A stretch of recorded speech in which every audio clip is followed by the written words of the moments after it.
ವಿಚಾರ ಸಿಂಪಲ್. ತಮಿಳುನಾಡಿನಲ್ಲಿ ರಾಷ್ಟ್ರೀಯ ಪಕ್ಷಗಳು ತಲೆ ಎತ್ತಕ್ಕೆ ಬಿಡಲ್ಲ, ಪ್ರಾದೇಶಿಕ ಪಕ್ಷಗಳೇ ಆಳ್ವಿಕೆ ನಿಲ್ಲಿದಂಕ ಮಾಡ್ಕೊ ಬಂದಿರೋದು. ನಮ್ಮಲ್ಲಿ ಹೇಳ್ಕೊಳಕ್ಕೆ ರಾಷ್ಟ್ರೀಯ ಪಕ್ಷಗಳಿದ್ದಾವೆ.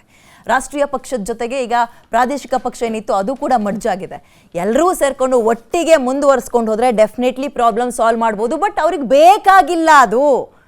ಸರ್ ಹೇಳ್ತಾ ಇದ್ರಲ್ಲ, ಕಾವೇರ್ತಾ ಇರಬೇಕು, ಅದು ಪ್ರಾಬ್ಲಮ್ ಸಾಲ್ವ್ ಆಗಿಬಿಟ್ರೆ ಅವ್ರಿಗೆ ಬೇಕಲ್ಲ, ಅಸ್ತಿತ್ವದ ಪ್ರಶ್ನೆ ಅಲ್ವಾ.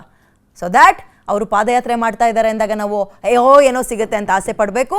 ಅಧಿಕಾರ ಸಿಕ್ಕಿದ ಮೇಲೆ ಅವ್ರ ಕತೆ ಹೇಳಿದಾಗ ಅದನ್ನು ಕೇಳಿಸ್ಕೋಬೇಕು. ನಮ್ಮಲ್ಲಿ ಆಯ್ಕೆ ಮಾಡಿ ಕಳಿಸಿರುವಂತಹ MP ಗಳ ನಂಬರ್ಸ್ BJP ಅವ್ರು ಜಸ್ಟ್ ಇಲ್ಲೇ ಮೆಟ್ರೋ ಹತ್ರ ಟ್ರಂಕ್ ಇಟ್ಕೊಂಡು ಓಡಾಡೋದು ಅಥವಾ ಟಿಕೆಟ್ ತೊಗೊಂಡು ಓಡಾಡೋದು. ಮೇಡಮ್ ನಿಮ್ಮದು ಬೇಕಾದಷ್ಟಿದೆ ಮೇಡಮ್, ಕಂಪ್ಲೇಂಟ್ ಹೇಳಬೇಕು ಅಂದರೆ ನಾನು ಕುತ್ಕೊಂಡು ಅರ್ಧ ಗಂಟೆ ಹೇಳ್ಬಿಡ್ತೀನಿ. ಸೊ ಹಿಂಗೆ ಆಗ್ತಾ ಇದೆ ಹೊರತು ಒಟ್ಟಾಗಿ ಸೇರಿಬಿಟ್ರೆ ಎಲ್ಲವೂ ಸಾಲ್ವ್ ಆಗುತ್ತೆ ಅಂತ ಹೇಳ್ತಾ, ಅಂತ ಒಳ್ಳೆ ಬುದ್ಧಿಯನ್ನ ದೇವರು ಕರುಣಿಸ್ಲಿ ಅಂತ ಹೇಳ್ತಾ ಕಾರ್ಯಕ್ರಮ ಮುಗಿಸ್ತಾ ಇದ್ದೀನಿ. ನೋಡ್ತಾ ಇರಿ PNS ವಿಸ್ತಾರ. ಇದು ನೇರ, ನಿಖರ ಮತ್ತು ಜನಪರ. Thank you.